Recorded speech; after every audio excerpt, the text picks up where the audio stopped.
주님이 십자가를 지셨듯이 우리도 십자가를 지며 주님의 길을 따라가게 하옵소서.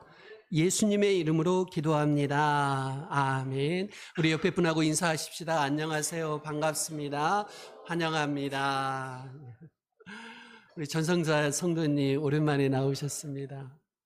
또 우리 김우찬 장로님 또 이렇게 다시 뵙게 돼서 반갑습니다.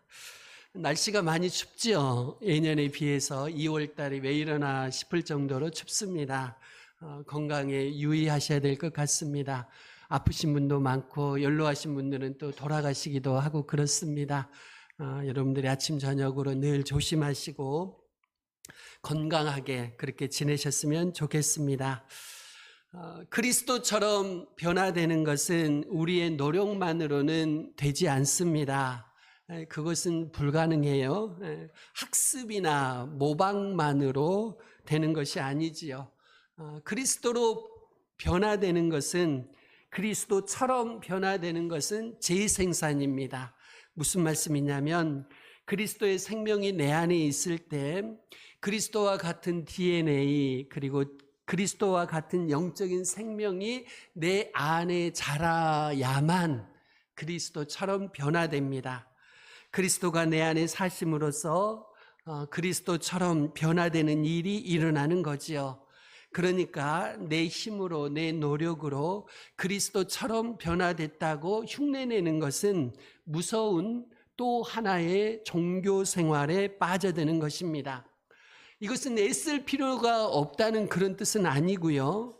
잘못된 노력으로 말씀하신 것을 이루려고 하다 보면 부작용이 많이 일어나니까 그것 또한 내려놓아야 한다는 것이지요. 그리스도처럼 변화되는 것, 내 노력으로 내 어떤 성취로 이룰 수 있는 목표가 아닙니다. 이것을 내 노력으로 이루라고 우리에게 주신 목표가 아니지요. 우리에게 베풀어 주신 은혜, 곧 그리스도를 통해서 그리스도와 함께 그리스도 안에서 이루신 것들을 우리 마음에 새기고 그 복음의 능력 가운데 머물러 있으면 우리를 통해 이루어지는 것입니다. 우리를 통해 맺어지는 열매지요. 이것이 하나님의 방식이고 하나님의 역사입니다. 열매는요, 갖다 붙인다고 되는 게 아닙니다. 열매는 맺혀야 합니다. 우리 안에서 그리스도의 성품이 맺히는 변화, 이것이 곧 영적인 재생산이고 그리스도처럼 변화되는 것입니다. 가지가 나무에 붙어 있으면 열매가 저절로 맺히듯이 우리가 그리스도 안에 거하고 그리스도께서 내 안에 거하실 때 그리스도처럼 변화되는 것은 너무나 자연스럽게 우리 안에서 일어나게 되지요. 그 첫 번째 열매는 지난주에 말씀드린 겸손입니다. 첫째 아담을 통해서 우리 안에 들어온 무서운 죄의 뿌리는 교만이지요. 교만. 첫째 아담이 사단으로부터 교만을 받아들였을 때 거기서부터 죄가 만들어졌습니다. 죄가 들어오고 우리가 교만해졌다고 말할 수도 있겠지만 교만이 먼저 들어오고 죄가 들어왔다고도 말할 수도 있습니다.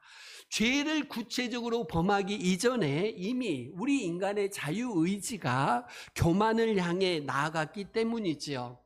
두 번째 열매는 용서입니다. 죄를 범한 이후에 아담과 하와의 모습을 생각해 보십시오.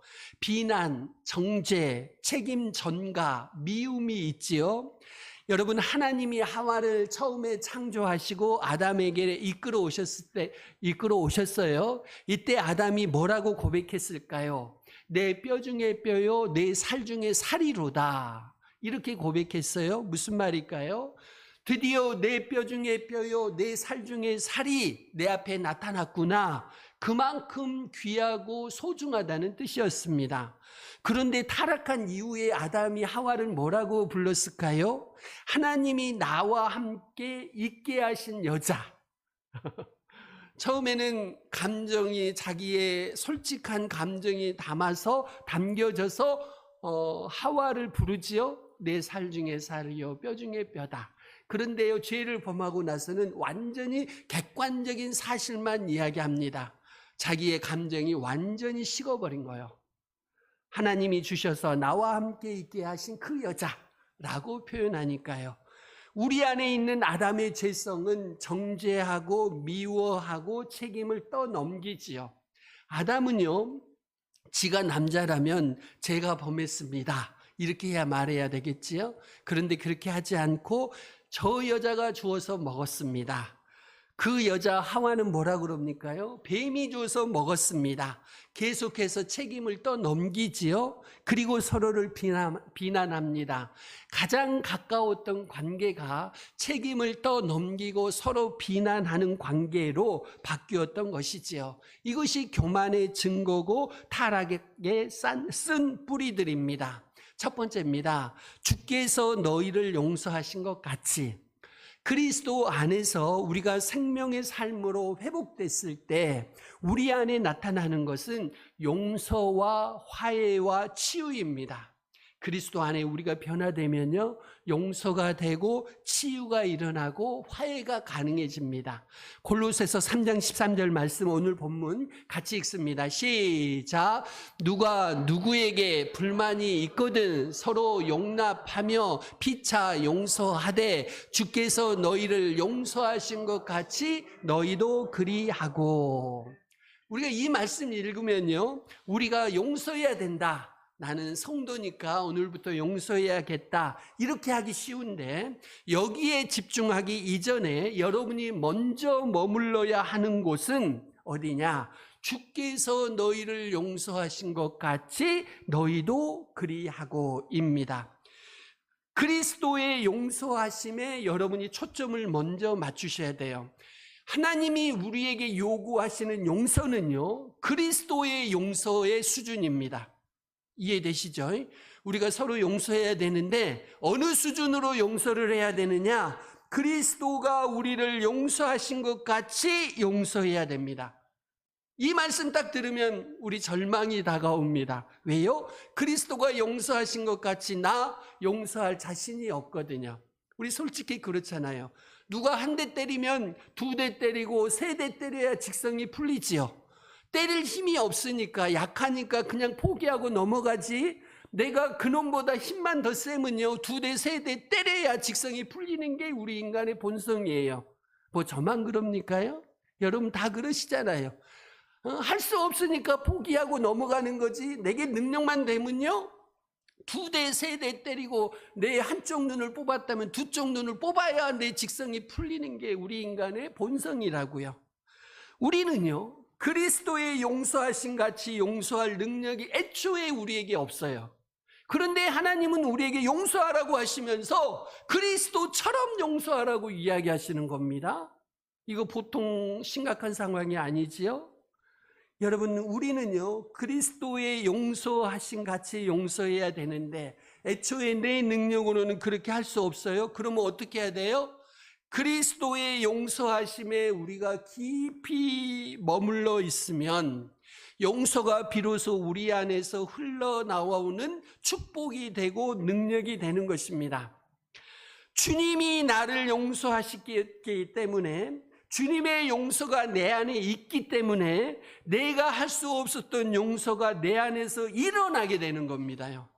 이 용서는 내 용서가 아니고 그리스도의 용서예요. 우리가 이웃에게 흘려보내야 되는 용서는 내 용서가 아닙니다. 애초에 우리는 그렇게 할 능력이 없다고요. 그리스도의 용서를 흘려보내라고 성경은 우리에게 요구하고 계십니다. 예수님이 십자가를 향해 걸어가시지요. 이때 아무 말씀 없이 걸어가신 것처럼 보이지만 기도하면서 그 길을 걸어가셨어요. 이때 성경에 기록된 7번의 기도가 있는데 이 7번의 기도를 가상칠언이라고 합니다. 그중 첫 번째 기도가요, 십자가 상에서 드린 기도인데 이런 기도입니다. 누가복음 23장 34절 우리 같이 읽습니다. 시작. 이에 예수께서 이르시되 저들을 사하여 주옵소서. 자기들이 하는 것을 알지 못함이니라 하시더라. 그들이 그의 옷을 나누어 제비 뽑을세. 아버지, 저들을 사하여 주옵소서. 자기들이 하는 것을 알지 못합니다. 성경에 기록된 것으로는 한 번 기도하신 것처럼 되어 있습니다만은 반복적으로 계속해서 이 기도를 하셨을 것으로 저는 생각이 됩니다. 왜냐하면 십자가를 지고 걸어가셨을 때도, 십자가에 못 박히실 때도, 사람들이 조롱할 때도 예수님 눈앞에는 계속해서 용서해야 할 사람들이 나타났으니까요. 끊임없이 반복해서 용서의 기도를 하셨을 거예요. 아버지여, 저들을 용서하소서, 저들을 용서하소서, 저들을 용서하소서. 예수님이 이 땅에서 살아서 사역하실 때는 용서하소서라는 기도를 드리신 적이 없어요. 그냥 용서를 선포하셨어요, 예수님이. 공생의 기간 동안에. 예를 들어 누가복음 7장 48절에서 네 죄사함을 받았느니라 용서를 선포하십니다.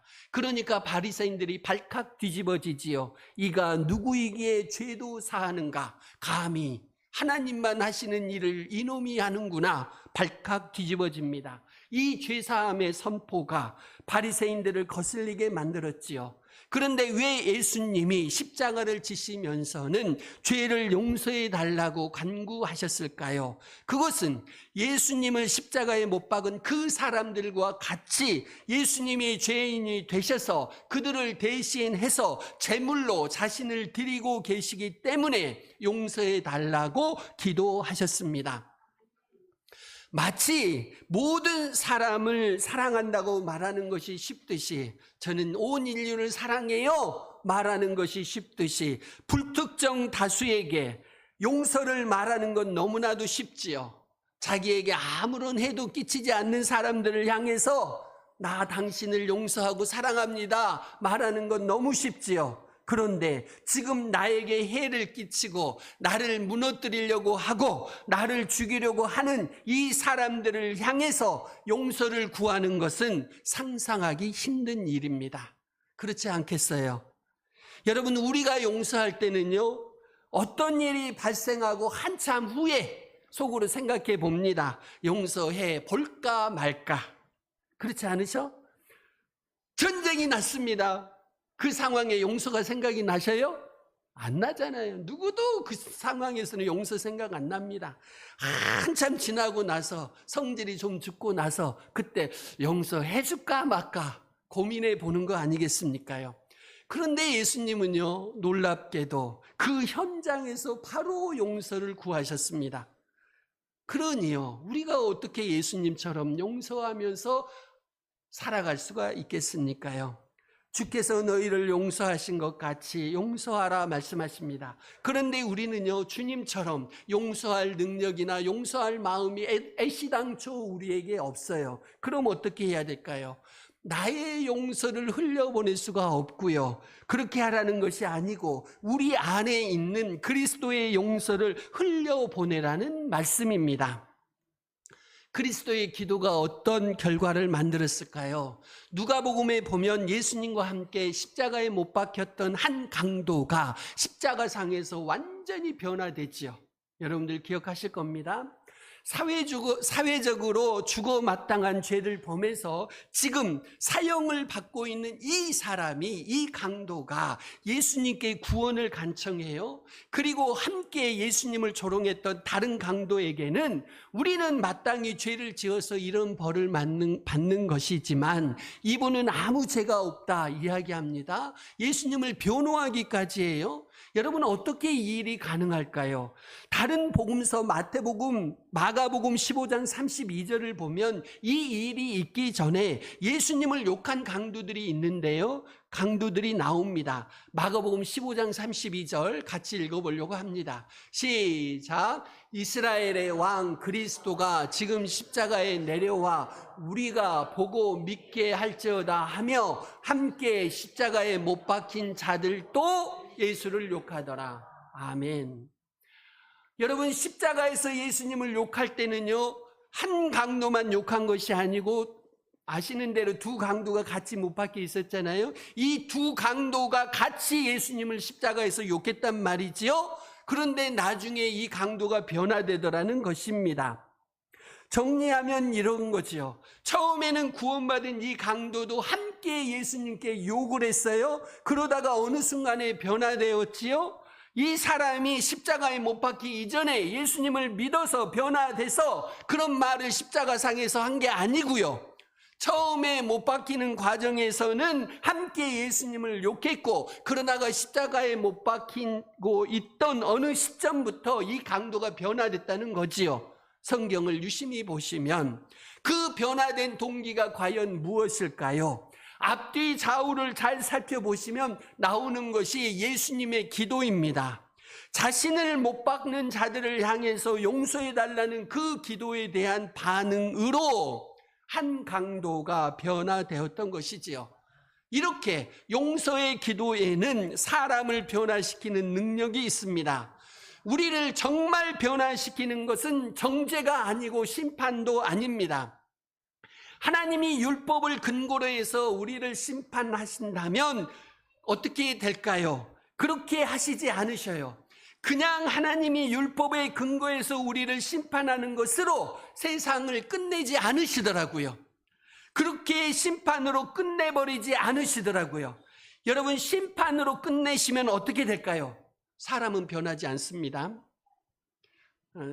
교도소 간다고 사람이 안 변하잖아요. 사람은 변하지 않고 죄의 징벌을 받는 것으로 그냥 끝나는 겁니다요. 여러분, 사람은 율법으로는 변화되지 않습니다. 사람은 사랑으로 변화되고 사람은 용서로 변화됩니다. 죄에 대해서 일부 대가를 치르면요, 죄에 대해서 대가를 치르면 일부 효과는 있을 수 있어요. 하지만 그것이 진정한 겸손에 이르게 하지는 못해요. 진정한 변화는 용서를 통해서 일어납니다. 여러분들 자녀들 키울 때 다 경험해 보셨잖아요. 자주 때리면 이놈이 사람이 되든가요? 맷집만 세지지 절대로 사람 안 됩니다요. 자녀들을 변화시키는 것은 매가 아니고 사랑이었고 용서였습니다요. 우리 사람들이 그렇더라는 거지요. 진정한 변화는 용서를 통해 일어납니다. 용서를 통해서 근본적인 변화가 일어나요. 왜냐하면 우리가 서로 용서할 때 그때 비로소 성령님이 임하시고 일하시는 겁니다. 여러분이 누군가 미워하시고 비난하시고 정죄하시면 성령님이 일하시지 않습니다. 절대로 성령님은 그렇게 일하지 않으셔. 누군가를 증오하고 비난하고 저주하시면 여러분, 성령님이 여러분의 심령 속에서 일하지 않으시고 여러분의 가정에서도 일하지 않으시고 여러분에게도 복을 주지 않으셔요. 하나님은, 성령님은 여러분이 용서하실 때 임하시고 그때 비로소 복을 주십니다요. 손양원 목사님 기억하시지요? 자신의 아들을 죽인 사람을 용서합니다. 그뿐만 아니라 그 사람을 양자로 삼아요. 집회 때마다 데리고 다닙니다. 그 사람을 나중에 목회자로까지 키우게 됩니다요. 여러분, 한 가정을 변화시키고 한 영혼을 변화시키고 한 교회를 변화시키는 일은 용서를 통해 일어납니다요. 사랑을 통해서 일어납니다.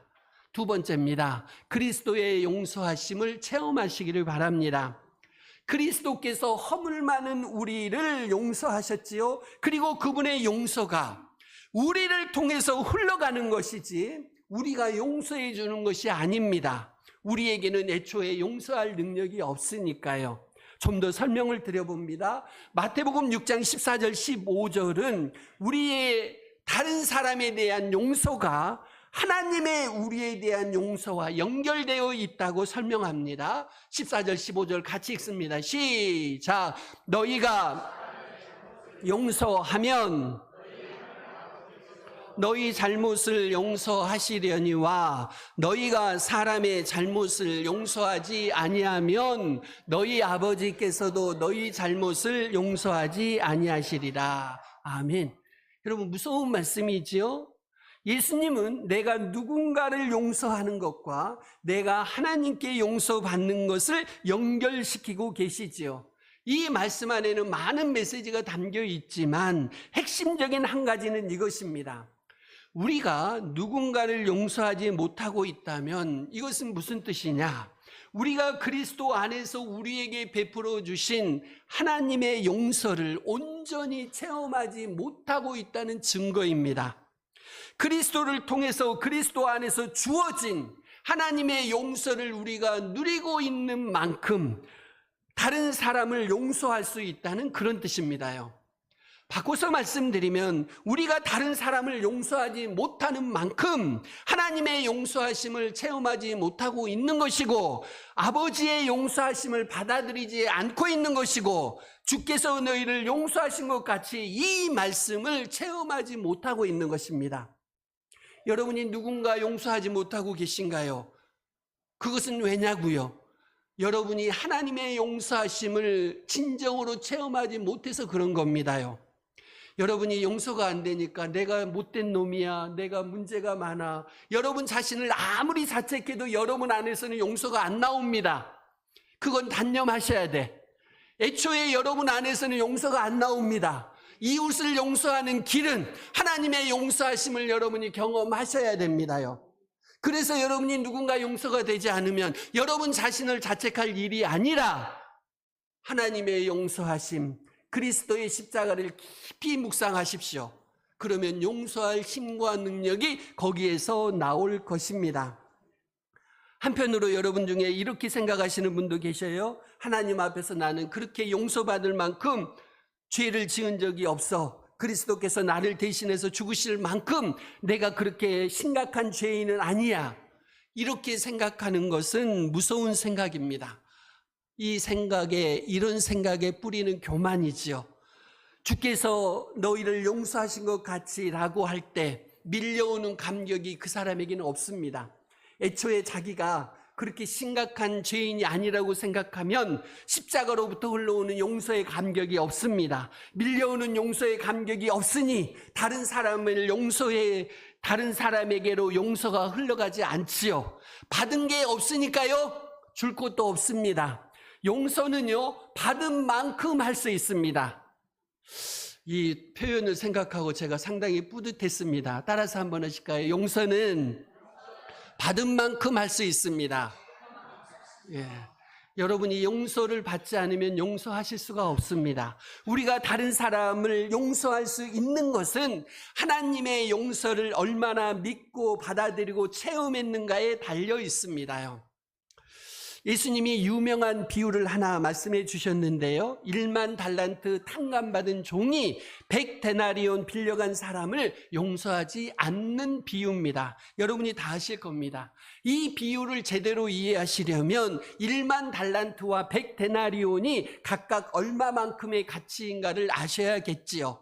당시에 갈릴리하고 베레아, 우리나라로 치면 경기도 이상 규모에서 나오는 1년 세금이 200달란트였어요. 200달란트. 수많은 사람들이 함께 내는 세금이 1년에 200달란트였어요.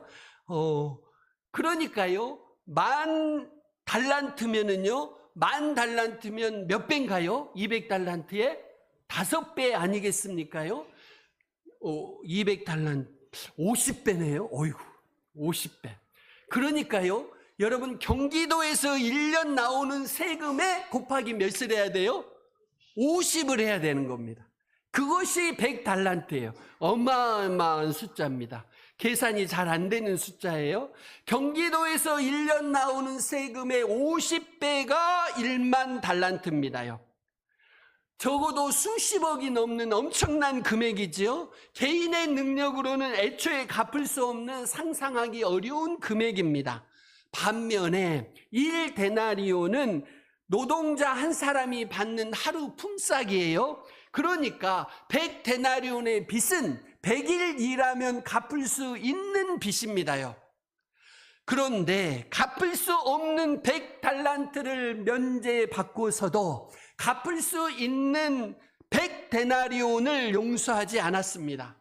그러니까 예수님이 뭐라고 그러셔요? 악한 종아, 네가 빌어서 내가 네 빚을 전부 탕감해 주었는데 내가 너를 불쌍히 여긴 것과 같이 너도 네 동료를 불쌍히 여기는 것이 마땅하지 않겠느냐. 요지는 뭐겠어요? 우리는 하나님의 용서를 체험한 만큼 용서할 수 있습니다. 하나님이 우리에게 탕감해 주신 빚이, 여러분에게 탕감해 주신 빚이 1만 달란트입니까요? 아니면 100데나리온입니까요? 여러분이 속으로 대답해 보셔. 예? 지금 대답해 보셔. 하나님이 여러분의 빚을 탕감해 주셨는데 1만 달란트 빚을 탕감해 주셨나요? 아니면 100데나리온 빚을 탕감해 주셨나요? 말로는 하지 마셔요. 옆에 사람 들으면 창피하니까. 1만 달란트라고 여러분이 하신다면 어떤 이웃도 용서하실 수 있습니다. 그런데 100데나리온 빚이라고 하신 분은 어떤 이웃도 용서하기가 어려워요. 우리는 하나님의 용서를 체험한 만큼 용서할 수 있으니까요. 우리가 용서하지 않는다는 것은 그리스도께서 우리를 위해 행하신 일, 그리스도 안에서 우리에게 베풀어 주신 하나님의 용서를 받아들이지 않고 있거나 혹은 받아들였지만 누리지 않고 있거나 그것을 믿지 않거나 체험하지 못했다는 증거입니다요. 예수님이 또 이렇게도 말씀하십니다. 마태복음 5장 43절에서 45절 이렇게도 말씀하셔요. 우리 같이 한번 읽습니다. 시작. 또 내 이웃을 사랑하고 미워하라 하였다는 것을 너희가 들었으나 나는 너희에게 이르노니 너희 원수를 사랑하며 너희를 박해하는 자를 위하여 기도하라. 이같이 한즉 하늘에 계신 너희 아버지의 아들이 되리니 이는 하나님이 그 해를 악인과 선인에게 비추시며 비를 의로운 자와 불의한 자에게 내려주심이라. 아멘. 원수를 사랑하고 핍박하는 자를 위해 기도하라고 하셔요. 오늘 주제로 보자면 용서하라는 거죠. 그래야 아버지의 아들이 된다는 것입니다. 여기서 또 한 번 무너집니다. 아버지의 아들이 되고 싶은데 이거 어렵구나. 이 말씀을 오해하실 수 있습니다. 우리가 예수 그리스도를 믿음으로 성경에서 배웠습니다. 예수님을 믿음으로 값없이 의롭다함을 받고 하나님의 자녀가 된다는 말씀을 들었는데 이 말씀을 무너뜨리는 것 같아 보입니다. 원수를 용서하는 경지에까지 이르지 못하면 구원받지 못하고 하나님의 아들이 되지 못한다는 뜻으로 비춰지기 때문이지요. 결론부터 말합니다. 아닙니다. 결코 그렇지 않습니다.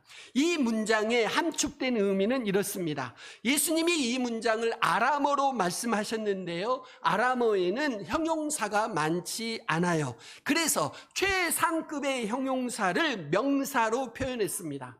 무엇의 아들이라는 표현이 성경에 많이 나오지요. 예를 들어서 평화의 아들이라고 하면 가장 평화스러운 사람이란 뜻이에요.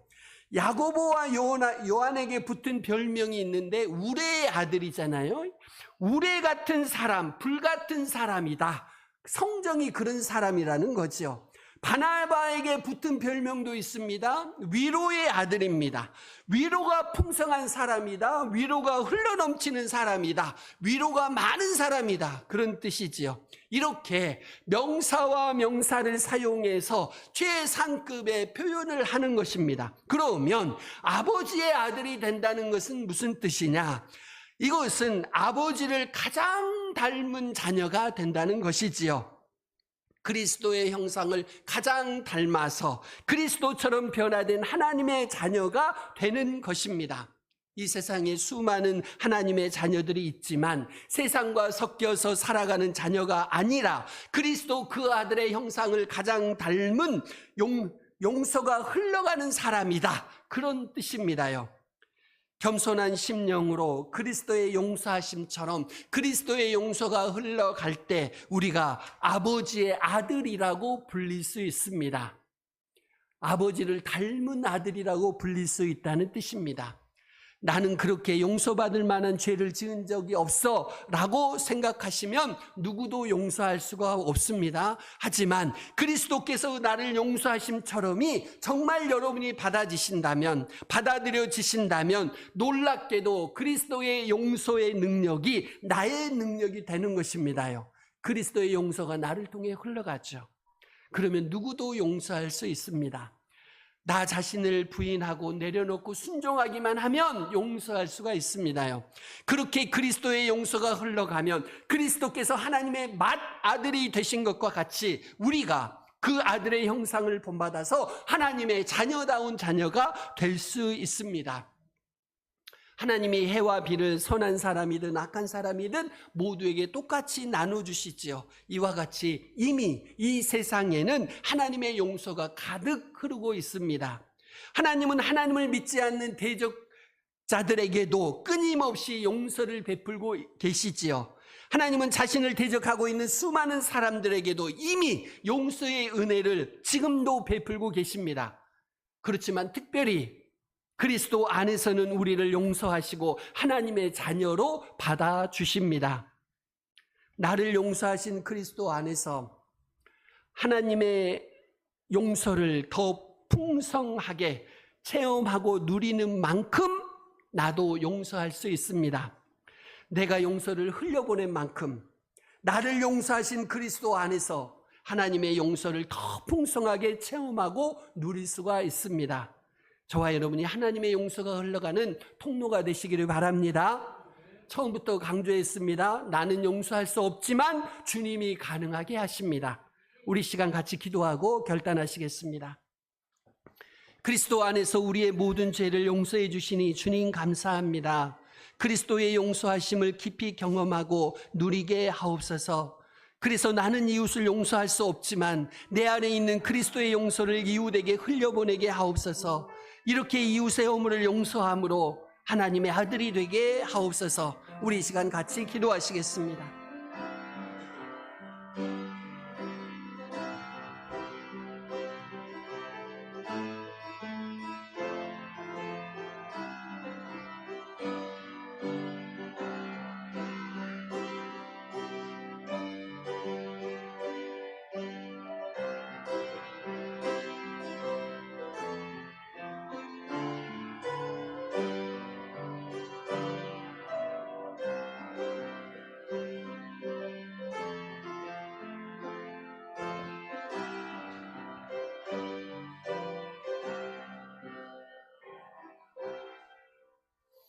아버지 하나님, 주님이 우리에게 요구하시는 용서의 수준은 감히 우리의 능력으로는 도달할 수 없는 용서입니다. 우리는 이웃을 용서할 수 없지만 내 안에 있는 그리스도의 용서를 이웃에게 흘려보내게 하옵소서. 그리스도의 용서를 풍성하게 누리게 하시며 그 용서를 이웃에게 흘려보내므로 하나님의 아들이 되게 하옵소서. 예수님의 이름으로 기도합니다. 아멘.